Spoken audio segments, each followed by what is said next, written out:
to Storytime to Go, and today I am in the driver's seat of a Skagit Transit bus. And did you know that kids can ride the bus for free? All you got to do is download the UMO Mobility app from the App Store or pick up one of these cards at the Skagit Transit station, and you can ride the bus to the library or anywhere else in town with your grown-up. How cool is that? Today, I got a very fun story, which is called When Mino Took the Bus.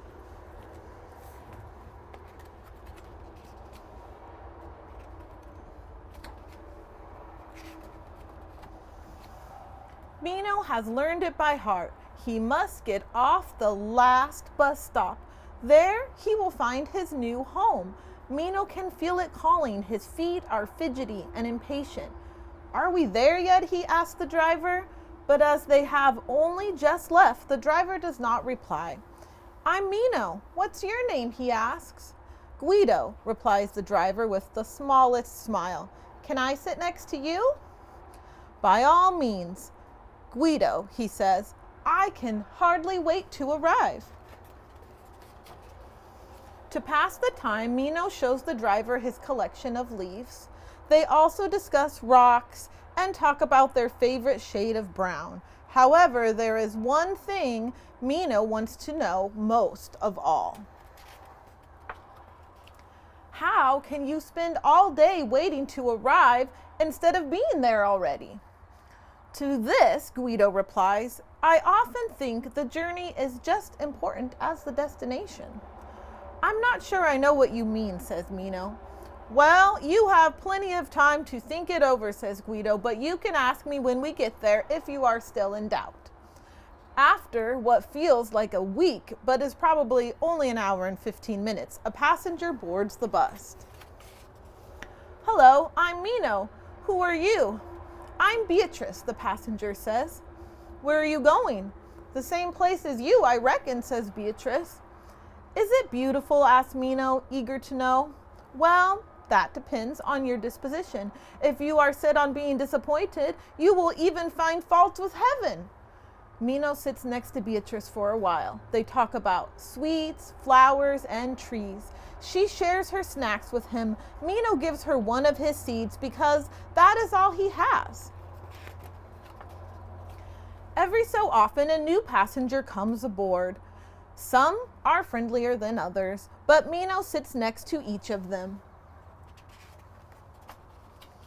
From time to time, they stop to stretch their legs. Someone always finds something curious to show everyone else. "These are called enchanter's nightshades," says Mo, who knows all about flowers. "They've been my favorite since I was your age. They remind me of tiny dancing fairies." "So many of them," says Mino. "Mo, if I ever see these again, they'll remind me of you," he says, even though dancing fairies look nothing like Mo. At lunchtime, the passengers share their food with Mino.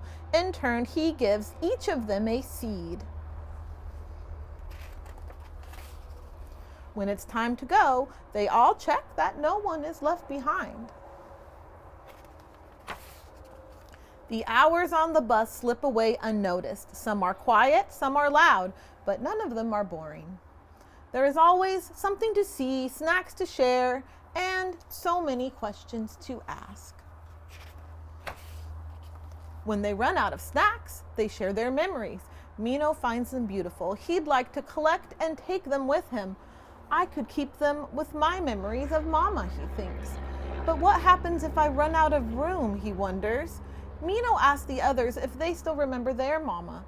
They all do, even Aldous, who must be 100 years old. After they have talked about the big things, they talk about the small ones too. And when a passenger reaches their stop and leaves, it's the small things they shared that linger on in everyone's hearts. Then, in the middle of a question, the bus stops for the last time that day. "Already?" says Mino. Nobody moves. The future outside is waiting.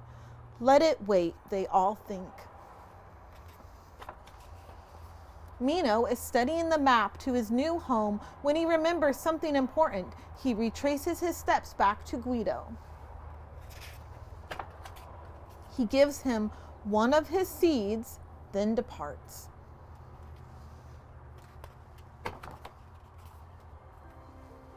And that's the end of our story. I hope that you guys enjoyed it, and I will see you next time on Storytime to Go. Bye!